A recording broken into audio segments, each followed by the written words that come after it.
आज हम देखेंगे कि किसी भी केमिकल रिएक्शन को बैलेंस कैसे किया जाता है। एक सिंपल सी हम यहाँ पे ट्रिक्स देखेंगे जिसके ज़रिए आप लोग किसी भी केमिकल रिएक्शन को बैलेंस कर सकते हो। सपोज़ हमें कोई रिएक्शन मिलती है, जैसे हाइड्रोजन प्लस क्लोरीन। ये जो लेफ्ट हैंड साइड प्रेजेंट है इन्हें आप बोलते हो रिएक्टेंट्स। ये दोनों रिएक्ट करेंगे और हमें एक नया सब्सटेंस देंगे right hand side of the reaction, जिसे आप क्या नाम देते हैं, प्रोडक्ट, हाइड्रोजन क्लोराइड। अब देखिए, इस तरह से रिएक्शन अगर प्रेजेंट है तो उसे आप बोलते हो केमिकल रिएक्शन।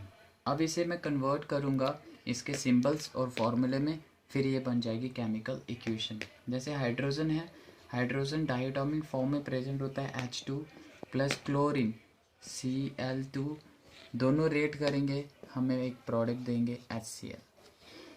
ऊपर केमिकल रिएक्शन है, ये आपको दी गई होगी एग्जाम्स में, आपने उसको उसके फार्मूले और सिंबल यूज़ करके उसको तब्दील करना है केमिकल इक्वेशन में। अब हमारा टास्क है इसको बैलेंस करना।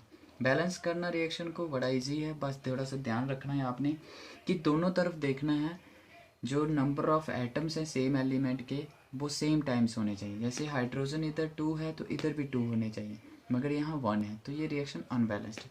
इसको बैलेंस करने के लिए थोड़ा सा याद रखें आप, यहाँ कितने एटम प्रेजेंट है, एक हाइड्रोजन का और दूसरा कौन है, क्लोरीन। इधर भी सेम ऐसे लिखिए HCl। अब देखिए हाइड्रोजन के कितने एटम प्रेजेंट है रिएक्टेंट्स में, 2, क्लोरीन के कितने, 2, यहाँ हाइड्रोजन के कितने, 1, और क्लोरीन का कितने, 1। ये रिएक्शन अनबैलेंस्ड है, मगर इसे बैलेंस करना है। सिंपल यहाँ 2 2 है तो सिंपल आप क्या करें, हाइड्रोजन के 2 एटम रखो और क्लोरीन के भी 2। इस तरह से आपके पास प्रोडक्ट और रिएक्टेंट दोनों की तरफ नंबर ऑफ एटम जो हाइड्रोजन क्लोरीन के सेम टाइम्स हैं। यहाँ 2 लगा तो इसके लिए आपको यहाँ इसके सामने 2 लगाना पड़ेगा।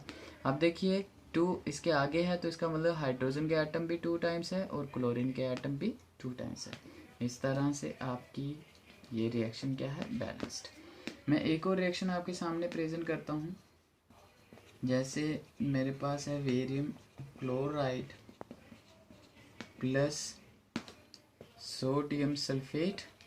ये जो रिएक्शन है ये डबल डिस्प्लेसमेंट टाइप की रिएक्शन है। यहाँ पे दोनों आयन क्या करते हैं, अपनी पोजीशन एक्सचेंज करते हैं। जैसे देखिए वेरियम सल्फेट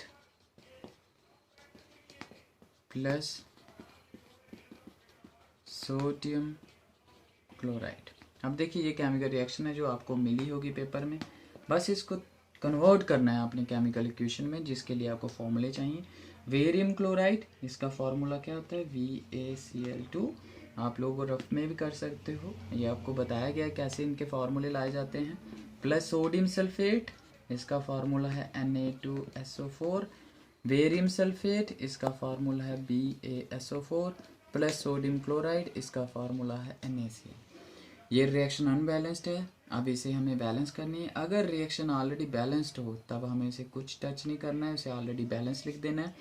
मगर अगर नहीं है तो फिर हमें उसे डिजिट्स लगा के करना पड़ता है।